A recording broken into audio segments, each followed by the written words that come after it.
Hey guys, Keith here again, and today I have our newest MF1, the mid-mount front-wheel drive touring car, to share with you, and I'll go through some of the new details of this car. So we'll go from the front to the back. So starting at the front where everything happens in this front-wheel drive car, we've kept the brass-mounted bumper in the front. As you can see here, the bottom bit comes with the brass piece to move the center of gravity forwards in a front-wheel drive car, which is very important. And you can see there's a plastic piece on top, but we will release an option bit to add another piece to add more weight to the front bumper. Now moving on to the anti-roll bars. So we've changed to the lower mount anti-roll bars, which we've found from our AT1 testing to give better performance. And onto the bulkheads, we've narrowed the width to give better flex characteristics on the car, which we've also tried during testing. And onto the diff, we've also changed the diff for the narrow bulkhead system. And along with the diff, we've included aluminium outdrives as well to lighten up the drivetrain, to give better acceleration, better handling, etc, etc. And as you can see, our popular lower upper bulkhead design comes stock in the MF1 this time. Better stability through corners and maybe in high grip tracks, reduced traction rolling, etc.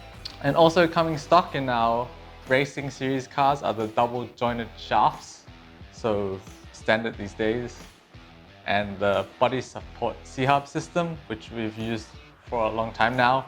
Onto our top deck, which is a one piece which links the front and the back, and the flex can be adjusted through some screws on the top deck.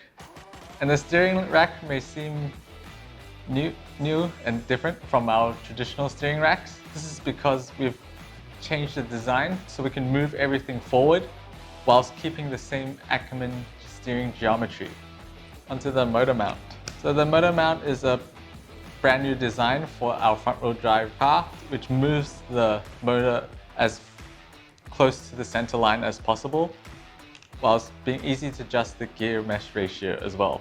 And onto the back, you can see a very complex flex adjustment system, which is 2 levels, which is split, which may seem complicated at first, but gives you fine tuning of the flex characteristics towards the back of the car.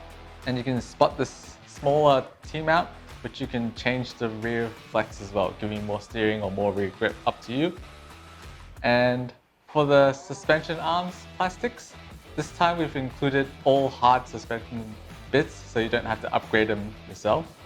And towards the very back, it comes with the horizontal body mounting, which is pretty good for front-wheel drive mounting because of the body shapes that the bodies come in. And onto the chassis, this bulkhead slot into the chassis for easy building, and the motor mount also comes slotted as well for the same purpose. So we've updated some on the front bumper to give better protection towards the chassis when you ride curbs and such. Also is our spring-loaded battery mount, which you guys should be familiar with now. So easy battery change, as you can see before when I took the battery out.